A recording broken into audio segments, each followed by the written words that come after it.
But Ravi, this is where I would like to come to you. I think it's, somewhere the awareness is not there. We need to sensitize people about this. In fact, RB aims to reach out to over 1 million LGBTQ population in 23 states in the next 3 years. How do you plan to do this? Very interesting question, Ambika. I must say, when I was thinking about this whole program, I took a lot of inspiration from Ashok, from Lakshmi and many others I have worked with.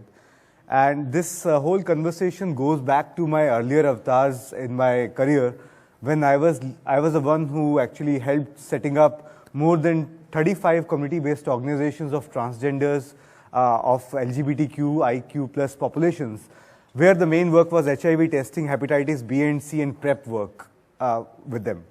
Now, in the year 2020, year 2021, what we plan to do is to reach out to 100 plus community-based organizations across India.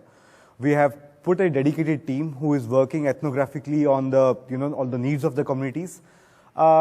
We have also been helping those, like Lakshmi has very rightly pointed out actually just now about the food. We have met more than, 800 people who were actually foodless from last 10 days or 15 days on an average. And they were just surviving on water. So I was doing a, question answer session with Lakshmi. Lakshmi, if you would have been in my place, what you would have been doing? She told me one thing Ravi, food security is the first thing you guys should work on. It should not happen like anyone sleeps hungry. So we took that inspiration and we started working on that. Along with that, we also saw there are a lot of challenges majboori itni zyada hai ki ab body ko bechne ka bhi situation aa jata hai. So therefore the risk level increases many folds. So now the STI clinics are closed or semi-operational.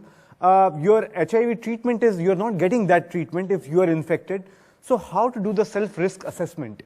So we are going to a module now where people can do, you have the Arogya Setu app, you can do your self-risk assessment. In the same way, self-risk assessment can be done on your phone by looking into the 10 questions, and then you can seek the help in the network. So we have mapped the services, we have mapped the private providers, public providers, and the work is basically largely to strengthen these communities because the vulnerability is at the, is at the peak.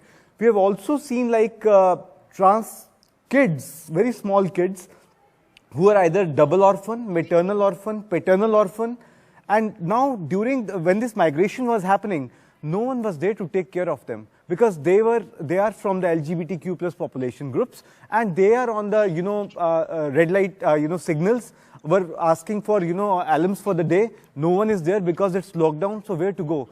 So in my personal capacity also, I have worked a lot during this COVID time.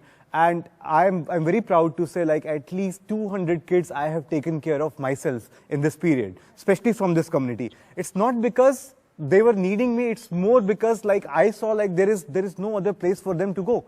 So I reached out to the shelter homes, I reached out to the other places where kids are can be placed, but everything was closed. So from where to give the food, water, shelter?